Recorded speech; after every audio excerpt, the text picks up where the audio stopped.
How does acupuncture work? In this video, I will be explaining traditional Chinese medicine acupuncture, or TCM for short.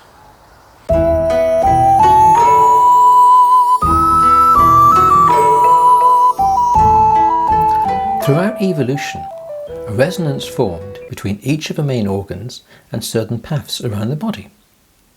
These paths were identified in ancient China and are called the meridians. So, for example, the lungs resonate with the path that starts just below the collarbone and extends to the thumb, and this path is therefore called a lung meridian. Because of this resonance, when the lung function is poor, this poor function is reflected at various locations along the lung meridian, so that the tissue at those locations also functions poorly. This causes the tissue at key points along the meridian to feel tender when pressed, as though the tissue were bruised. These points are called acupuncture points, or acupoints. And also, the type of malfunction in the tissue tends to reflect the type of malfunction in the organ. So, as well as tenderness, the skin can appear red or feel warm or cold to the touch, or boils or shooting pains can occur. All these conditions reflect particular states in the organ. Hence, the key acupoints along a meridian reflect the current states in the related organ. The liver, for example, is prone to stagnated function. And when this becomes pronounced, this can lead to stagnated tissue along the liver and gallbladder meridians. The liver used to become stagnated due to stress, which he will explain in another video. And it is common for this to produce a familiar stiff neck feeling or even migraine sensations, all due to the liver's stress being reflected at these key locations along the gallbladder meridian.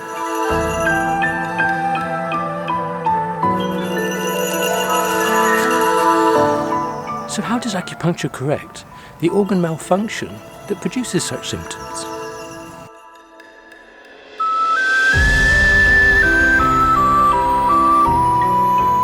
When a needle is inserted into one of these tender acupoints by an experienced TCM acupuncturist, this returns the tissue to its normal function.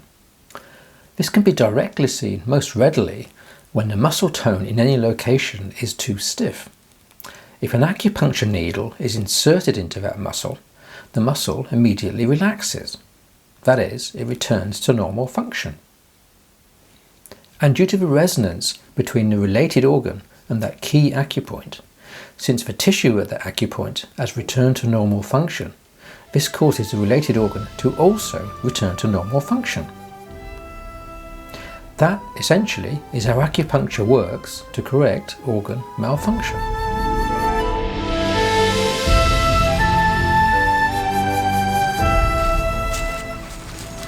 But how do we become ill in the first place?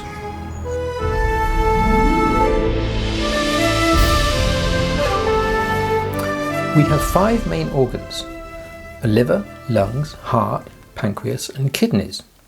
And each of these may develop poor function for various reasons, mainly due to lifestyle factors or our mental activity. And when an organ starts to function poorly, this will produce various signs and symptoms. For example, symptoms associated with the lungs might include a cough, shortness of breath, difficulty breathing out, blocked sinuses, difficulty breathing through the nose, a poor sense of smell, and a weak voice.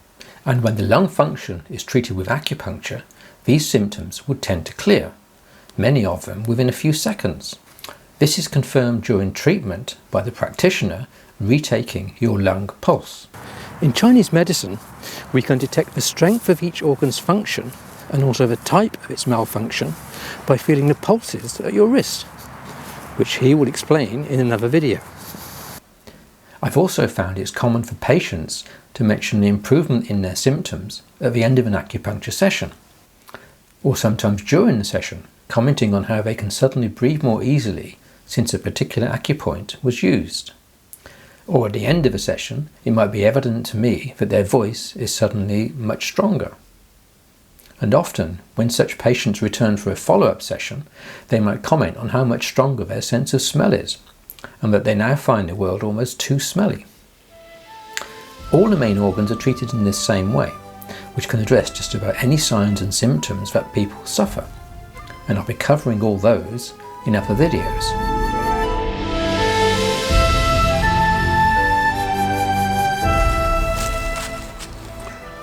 How many treatments are usually needed? At the start of treatment, it's usual for patients to need a few sessions at weekly intervals until this improvement to their organ functions becomes more permanent. After a session, patients go back to their normal routine, and the stresses in their life, including their mental activity, tend to cause their organs to readopt the previous malfunctions. But with acupuncture treatment, patients seem to learn how to avoid adopting the same stressed states. At the end of the first treatment, it's common for patients to feel euphoric or blissful, and I always tell them that what they're feeling now is normality. It's just that normality to them feels euphoric because they were so used to feeling stressed, and that stress state is what they thought was normality. But treatment reacquaints them with this normality, and they seem to decide that they really quite like it. And perhaps it's something about this realization that helps them to avoid allowing themselves to become a stressed person again. So that's an overview of how acupuncture works to correct organ malfunction.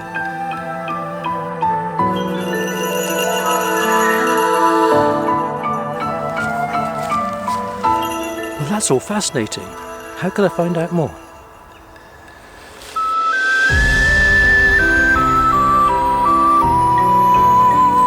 If you'd like to see more videos like this one, you could subscribe so that you can be notified when new videos are published. In other videos, I will be describing how acupuncture works in greater detail, and also covering all the common ailments, which organs they relate to, how the problems develop, and adjustments in lifestyle and thought patterns that can avoid the problems developing. But in the meantime, I've provided links below to 2 of my books, which provide greater detail on the topics covered in this video. The first book is called Acupuncture Explained. This is intended for the general reader and gives an overview of the whole subject in plain language. The second book is called Acupuncture Today and in Ancient China. This is a major textbook that covers the subject in much greater detail.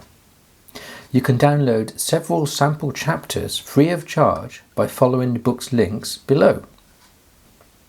And there are also notes below that will be of interest to acupuncture students and practitioners.